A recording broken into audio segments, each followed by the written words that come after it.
హైదరాబాద్ కుత్బుల్లాపూర్ చౌరస్తా సమీపంలోని తెలంగాణ అమరవీరుల స్తూపం కట్టి ఏళ్లు గడుస్తున్నా ప్రారంభించడంపై ప్రభుత్వాలు నిర్లక్ష్యం చేస్తున్నాయని టీఆర్ఎస్ అధ్యక్షురాలు కవిత ఆరోపించారు. కుత్బుల్లాపూర్ గండి మైసమ్మ చౌరస్తాలో తెలంగాణ రక్షణ సేన పార్టీ జెండాను కవిత ఆవిష్కరించారు. రాష్ట్ర వ్యాప్తంగా టీఆర్ఎస్ పార్టీ జెండా ఆవిష్కరణ కార్యక్రమం జరుగుతోందని తెలిపారు. కుత్బుల్లాపూర్ చౌరస్తా నుంచి కొద్ది దూరంలో ఉన్న అమరవీరుల స్తూపం నిర్మించి 20 ఏళ్లు గడుస్తున్నా ప్రారంభానికి నోచుకోకుండా ఉందన్నారు.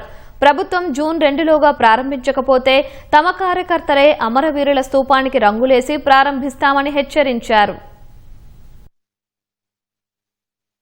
అమరవీరుల స్తూపం కట్టి 20 ఏళ్లైనా ఇనాగ్రేషన్ చేయలేనటువంటి పరిస్థితి ఉంది. తెలంగాణ వచ్చినప్పటి నుంచి ఈ సీట్లో తెలంగాణ పార్టీ వాళ్ళని గెలిపించినా కూడా మరి ఆ స్తూపం ఓపెన్ కాకుండా ఉన్నది. మేము ఇవాళ ప్రభుత్వానికి హెచ్చరిక చేస్తా ఉన్నాం.